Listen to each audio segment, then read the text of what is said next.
Good morning. It is such an honor to be in a room full of leaders, innovators, and challengers of the status quo. My name is Fadhil. I'm the field CTO here with Palo Alto Networks. Prior to joining Palo Alto, I served as the CIO of the city of Minneapolis, CIO of Minneapolis Public Schools, Director of Technology in St. Paul, amongst other roles. Today, we're going to talk cybersecurity. But first, I want to tell you how I got to stand before you here today. This is me and my girlfriend in high school. Actually, I was in high school when I saw this movie for the first time in Iraq, Baghdad, where I was born and raised, under the rule of Saddam Hussein. A time and a place where the freedom of thought could get you killed, let alone the thought of freedom. This movie made me fall in love with computers. I knew that's what I wanted to do when I grow up. Actually, my obsession with American movies grew bigger and bigger. I was living vicariously through them. The thought of a place where people can be free and have a fair opportunity to be who they want to be. I was obsessed. I actually proceeded to watch every one of those banned VHS tapes I could get my hands on. I watched so many, I actually learned English from watching them. One time, I almost got caught when I rode my bicycle through a checkpoint with the movie Hot Shot Part 2, where they make fun of Saddam Hussein tucked under my shirt. It was a close call, but it wasn't my time yet. I proceeded to pursue my dream, and I got my bachelor's in computer engineering and my master's in computer networking.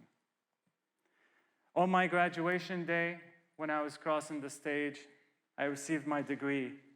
A bunch of men in military clothing barged in, put a bag over my head, and took me away. You see, these movies taught me more than just English. They taught me how to make a stand for myself. Since I was in high school, when they came in to have me sign up for the mandatory pledge for Saddam's regime, the Ba'ath Party, I avoided it, and I said, oh no, I'm signed up through home.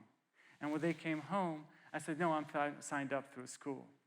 Little that I've known that when you're a postgraduate, they spot check everybody. I was caught. I was taken to a political prison. It was called the hotel. It was called the hotel because your inmates are writers, free thinkers, and people who spoke up. They also called it the hotel because you get only 4 weeks before you get executed, so they can make space for more. What happened in that prison? The torture, the humiliation, it was inhumane. The closer I got to my fate, I found myself thinking about the happiest days of my life. They were playing in my head like a movie. The colors, the smells, the tastes, how it felt. It felt so real. Oh, those memories were so precious. And right when I thought it was game over, the unexpected happened. Do you remember this day? On this day, the guards saw that statue falling on TV. So they unlocked the cells and they fled. We woke up in the morning not knowing what was going on. We thought they were playing games with us, something that they did often. We thought there were snipers on the roof waiting to practice. Until an old man by the name of Ismail, he had 2 days left for his sentence. He made a run for it. And we all watched him in silence, making it all the way to the highway and safely get in a car and leave. And boom, an exodus. We all ran for it. That statue fallen literally saved my life. Fast forward a few months, I'm recovering from my injuries and I'm stuck in traffic in one of the busiest streets in downtown Baghdad, Haifa Street. I could hear through my window two groups on the side of the road. One army colonel with his officers and soldiers on one side, and an Iraqi local leader, cleric, with his people on the other side. And the American leader was saying, "Where is the power plant? We are here to help you. We are trying to fix it with our money." And the Iraqi leader would say, "لا تعلي صوتك، هذا البلد بعد بلدي وما نريد الماكدونالدز مالتك هنا." Which translates to, "Don't raise your voice. This is still my country, and we don't want your McDonald's over here." I could also hear the rest of the Iraqi groups being very frustrated, and they were saying, "We're going to mortar these guys tonight. We're going to attack their base." So I found myself on autopilot. I pulled over, and I walked up to the scene of the confrontation, where I was pushed away with a gun by a young soldier. You could hear the fear and the shakiness in his voice. And he was saying, "Imshi, imshi," which means go away, go away. And I said, "Dude, what's going on behind you is not going well. I can help." And he was just, it didn't register. He kept saying, "Imshi, imshi." And then he goes like, "Did you just speak English to me?" And I said, "Dude, I just called you dude." I always wanted to say that. So he goes and says, "Sir, we have someone here, he's local, he speaks English." So I was brought into the situation. I was able to translate. The situation was diffused and went from very heated into positive and happy people on both sides. American and Iraqi lives were spared that day. That tasted so good. It felt so fulfilling that I volunteered to become an interpreter for the US military. What we did was rehabilitating power plants. We took ammo, guns, bad guys, and roadside bombs off the street. We were saving Iraqi and American lives alike. And while we were not on missions, rebuilding schools, or interrogating terrorists, we would, shoot the shit. We'd play cards, we'd smoke hookah. They'd tell me about life in America. I was hoping it was just like the show Friends. One time, I was in the back of a Humvee with a soldier friend of mine, and he was asking me about life in Iraq and what it was like. And when I told him about how my friend Ali disappeared after bad-mouthing the president, or how my dad had to hide books between loaves of bread, he was livid. He would say, "What? How can they get away with that?" But he was an American. What did he know? Those times, that work, rebuilding my country, the camaraderie, those were the happiest days of my life. Though it turns out that working with the US Army and the US military can get you on the insurgency kill list. One by one, interpreters were shot, kidnapped, and sometimes found later in a ditch. I was lucky to survive. Yet I just couldn't quit. It felt too good to quit. It felt too right to quit. We would wake up every morning and go to work with a purpose bigger than ourselves. They started coming after me and they posted banners all over the city. I still have a chip on my shoulder because 50,000, that's all they could come up with. Like, someone get them a grant or something.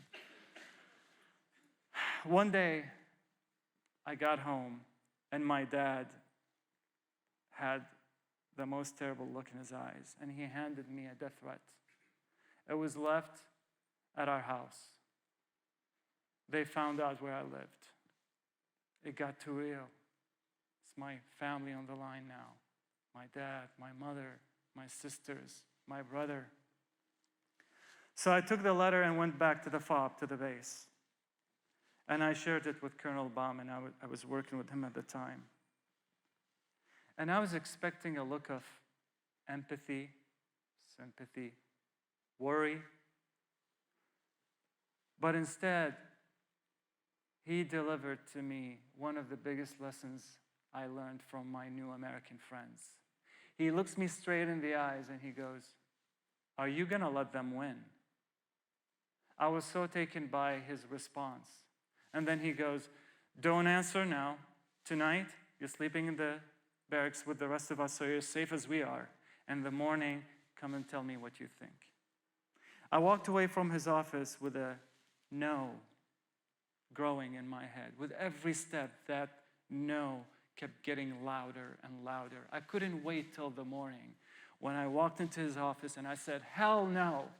He goes, "What?" Like, "Hell no, sir. We're not gonna let them win."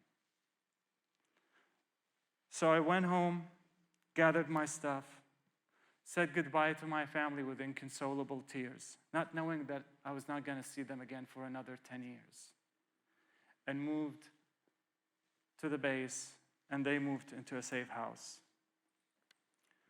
2 weeks later, the bad actors did what they said they were gonna do, and they blew up our home. When I look back at those times, I don't feel bad. I don't feel sad. I feel proud. You see, the bad guys are gonna do what they're gonna do anyway. But we had a chance to take a stand.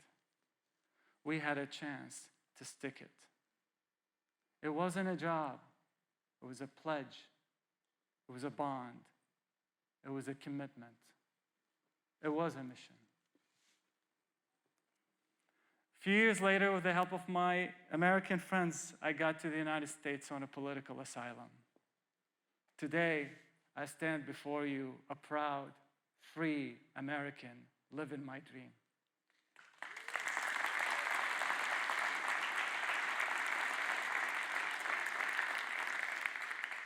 My family, my father and my sister, ended in Sweden. They're Swedes. They speak Swedish. And my brother and my sister went to the UK. They live in London. They're Brits. They speak the Queen's English. I never argue with them in English because they can win any argument with that accent. In the United States, I land in JFK. And first place I go to, Manhattan. The buildings, the streets, the yellow cabs, it was just like the show Friends. It was awesome. That was the happiest day of my life. I remember talking to a Marine friend of mine, and he goes like, "Wait, where are you going again?" I'm like, "I'm going to Manhattan." He was like, "You know, this is a really expensive place, even for Americans." And I said, "Well, I have $700. And he says, "Cute. Here's my keys, stay in my apartment and eat a Subway." 3 days I roamed the subway system looking for food until later on I stumbled across the actual sandwich place. Then I went to Fort Hood and reunited with the last unit I served with. It was amazing to see these guys in civilian clothes, families, wives, kids. And we had a proper Texas steak like we always dreamed we would. And Colonel Bauman at the time said, "Hey, so I'm retiring from the military. I'm going back home to start a new life. You and I survived roadside bombs. You're starting a new life. Let's go together and survive the civilian world. Have you seen snow before?" And I said, "No, but it looked really cool on Home Alone." So we go to Minneapolis.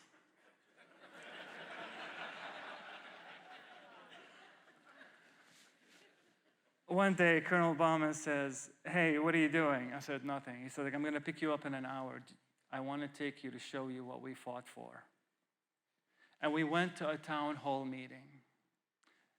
There, something surreal happened. People from the far right to the far left stood up, spoke their mind. No one died. No one disappeared. Seeing democracy for the first time was like seeing a unicorn. It was the happiest day of my life. Then I got my first job in IT, unboxing computers, imaging them, and shipping them to schools. I remember my first day on the job, I showed up with my brand new blue blazer with the yellow golden buttons and my transcripts in hand, super excited to get started. And I remember my coworker, Jason, goes, "Why are you so happy? Like, you got a master's, you're overqualified for this job." And I said, "Are you kidding me? I get to be free, work in my dream job, feel appreciated, respected as a human being. I don't have to carry a gun or look over my shoulder for safety. This is the happiest day of my life." Then I took on a few roles and I became a cybersecurity analyst, where I had a place where we had to have so many point solutions and so many screens. I was fatigued by alerts and doing all this CSI work, and we had to do consistent security everywhere, snow days, and a huge appetite to expand it to technology and SaaS applications. And I said to myself, you know what? If I'm ever in the driver's seat, I will change that. And the opportunity comes. And I got to serve as the CIO of Minneapolis Public Schools, and we did just that. We unified on a platform approach. We got rid of all the point solutions, and we had a single pane of glass. Not just that, we were able to expand and scale, not in size, but also in capabilities. With a flip of a switch, we could accommodate whatever the job needed from us. It was a beautiful transformation that people heard about. And then I got approached by the city of Minneapolis to serve as their CIO. They wanted the same thing. And I inherited the exact same pieces of the puzzle. And we said, not just are we going to do that again, but we're going to go beyond. And we had a transformation vision of a smart city. See the data, understand the data, act on the data. But we didn't get a chance to do that because COVID hit. And overnight, we found ourselves scaffolding, trying to get as many laptops as we can, set them up, and set these different configurations for different security postures. You see, we had to keep the city running. Utilities have to be paid. Everything needed to keep going. And it was COVID, so we had to keep everyone connected. We had to also be in compliance with PCI. We had to be in compliance with SIEGES. And we had to split the tunnels so we don't overcrowd the bandwidth. And we had to drive all that traffic through VPN back to the data center where my crown jewels were. In situations like that, people are the weakest link. And they're out there at their homes on whatever network, connecting to the world, easy prey to the bad actors. And here I am driving all that traffic back to my data center. The bad actors did not per se need a Trojan horse. Oh, what I would have given not to have to deal with that at the time or drive it back to my data center. But we got the job done. And we took care of business, and it was working. I remember at the time picking up the phone, and I called my successor, who I knew, who was the CIO of Minneapolis Public Schools, and I said, "How are you guys doing? How are you guys handling things?" And he goes, "Oh, we're done. We moved past this like a couple of months ago. We just flipped the switch. In 48 hours, we went complete SASE, and we don't have to drive anything to our data center." It is then when it hit me. It wasn't smart city. It's fast city, fast county, fast state, fast government. You heard it here first. And we got the job done. But then that happens. The Minneapolis riots after the death of George Floyd. The city was on fire. Chaos. That brought back traumatic memories.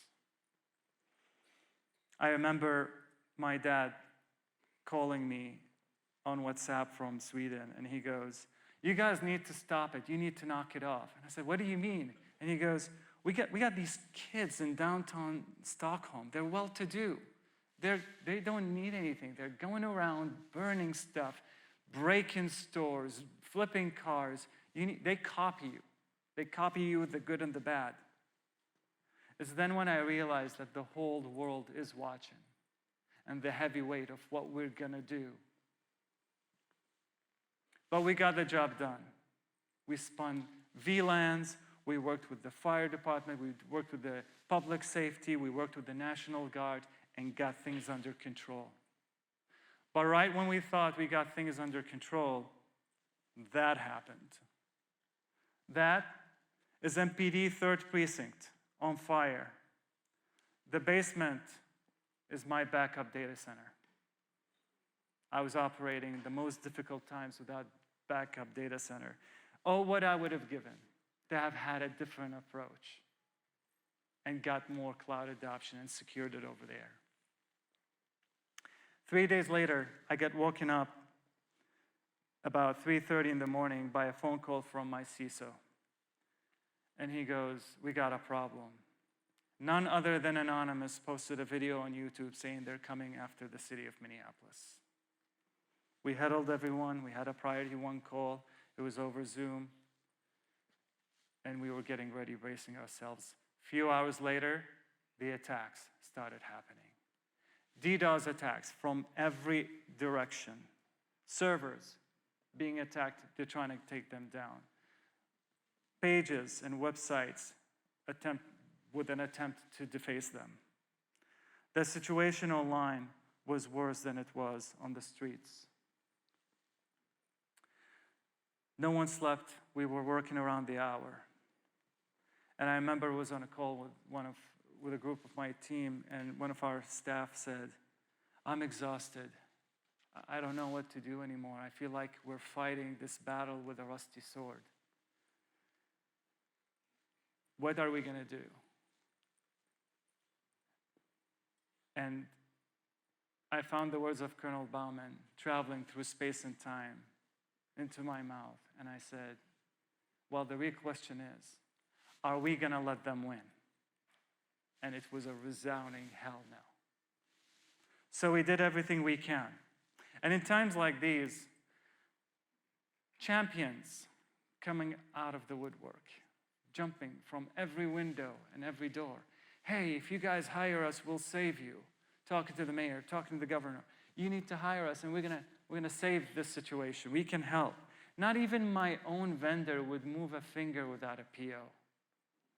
I was out of options. And one morning, I picked up the phone, and I called on Palo Alto because I had the connection. And I said, "Hey, CIO of Minneapolis, I have no money, I have no time. I'm about to lose my city, and I don't want to lose my city again. I already lost one. Can you please help?" They said, "We'll call you in 2 hours." They called me in 2 hours and said, "Would you sign an NDA?" I said, "Absolutely." 2 days later, technology, the boxes were flown into St. Paul, Minneapolis Airport, put in line with our data center, and we went from the dark into full visibility. And we got Unit 42 on our side. They helped us. They showed us what the bad actors are talking about, where they are convening on the dark web. They would even time it. So the attack happens at like 3 or 4 a.m. where Minneapolis IT staff is sleeping. We were able to stop them, and we won. And that was the happiest day of my life. We didn't even stop there. We wanted to go beyond. We stayed at the table, and we wanted to be close to the mission. One of my favorite sayings is, "How do you know good IT?" It's when you're sitting in a room and you cannot tell who is the IT people are, because they're speaking in the language of the business, the language of the mission. They also say if you're not at the table, you're on the menu. And at the time, the city was struggling to be a fast city. They had to do and make a lot of changes when it comes to public safety, COVID, or getting data to regain trust with the public. And it was taking weeks to get this set of data or that set of data. So we spun a few servers, put them online, got real-time data working, and we showed that to them like, hey, how do you like to have this at your fingertips? You can click, ask the questions you want, even move a slider, go back in time, or go in a different region. And I can put also a public-facing portal that has the public information for the public to see so we can regain trust. And they said, absolutely, this is it. We need this right now. I said, well, but this is our crown jewels. We have to secure it. And we're going to have to adapt the right way. Because data, if you cannot protect it, don't collect it. And we went from competing for funds into, here, take my money, do it. And we did it. And we spun it, and it went live, and we branded it as Minneapolis Data Source, and it was a big hit.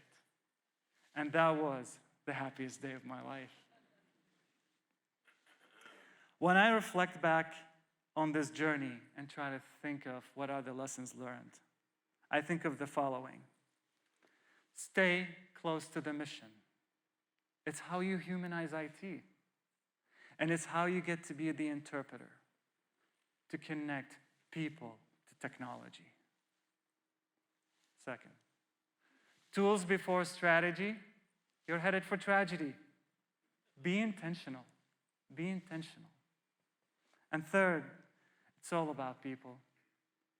The people that are looking to us to keep them safe and secure, to take a stand.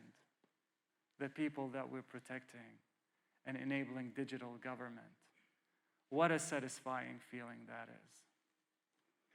And speaking of people, I want to say thank you. Thank you for being at the helm. Thank you for not letting them win. And I will leave you with one last story. After everything was said and done in Minneapolis, I got another call from my dad. And he goes, so what happened? And I was so excited and proud. I was like, Dad, we did it. We saved the city. We stopped Anonymous. It was amazing. And he laughs and he's like, wow, you are crazy. I smiled for a second in my head and I said, no, Dad, I am an American. Thank you.